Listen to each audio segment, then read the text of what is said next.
English. I'm married to John. We haven't got any children. I'm retired, and I always say it's the best job I've ever had. But my career was in banking, and latterly I managed a team that dealt with customer services.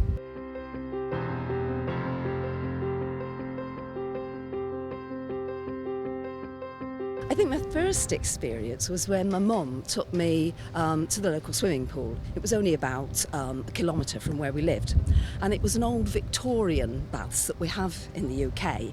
And I can remember my mum sitting up in the balcony, and I can remember me and my brother were in the pool. What I can't remember is actually learning to swim. So I don't know whether we had lessons or not, but obviously it wasn't difficult to learn to swim because I just don't remember. I can just remember being able to swim and that amazing sensation I got from it. Now that I can swim, I've had it all my life. So it was a gift I got when, well, probably 60 years ago, I suppose now. And although I stopped swimming for a period in the middle of my life, I've been able to go back to it. It's given me such amazing pleasure, such amazing opportunities. It's just been amazing.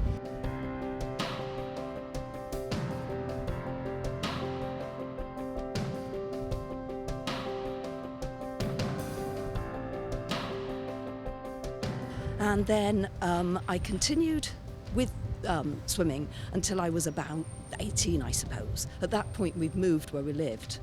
And I went for a short while to another club, but I didn't take to it so much. And at that time, then you're starting on a career, aren't you? So then that seems to take precedence. And then I got back into sport when I was about 40. When I'd finished, I looked at night school classes, which was what we used to call lifelong learning, and I found they've got a swimming course. I thought, well, fancy that. It's ages since I've swum. I wonder if I'll still be able to do it, you know. But I got in and I realised actually it was probably better than anyone else there. And the coach said to me, you really need to join a masters club. Because masters swimming in the UK, I didn't realise at the time, but it's really big. And so I got back into that, because again, when I was young, that didn't exist at all. So of course it's like athletics, it's all in 5-year age bands.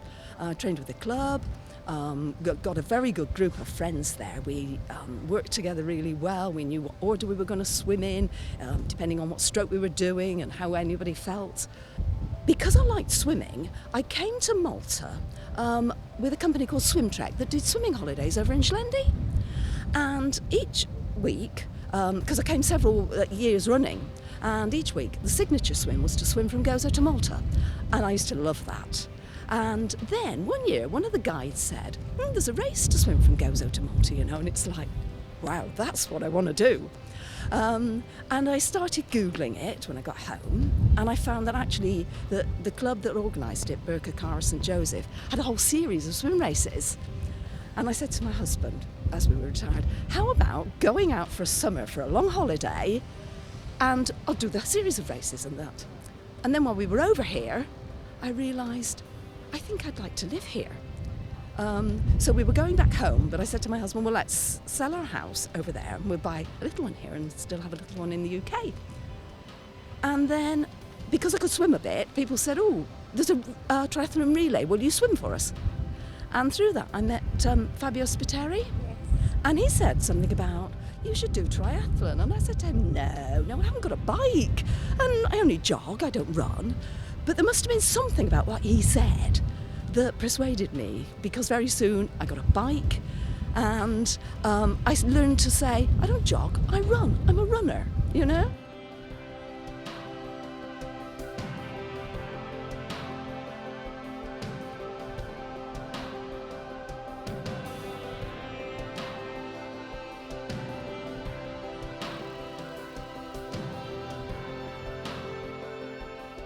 I do 3 days training and then a day off. So I probably do swim, bike, run, day off, run, bike, swim, day off. It depends on the situation, what else I've got on the day. Because obviously cycling you're spending more time on generally. The quickest I tend to find is if I'm in a hurry is to go and run, because you just open the front door, run and go home. Swimming's a bit longer. It makes me complete in that it's for your body, but it's for your mind as well. And also, then, in a sense, it's your soul, because you feel content with yourself. and you've found that completeness where the three things are in harmony.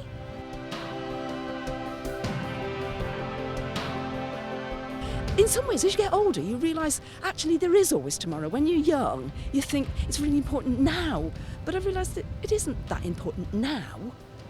You know, there's always another day.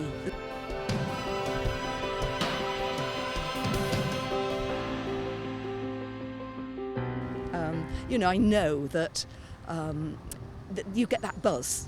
You know, in a certain extent, when you're running, you think, I'm not going to do this again. And then, but you know, when you get to the end, you're going to go, okay, where can I sign up for something else?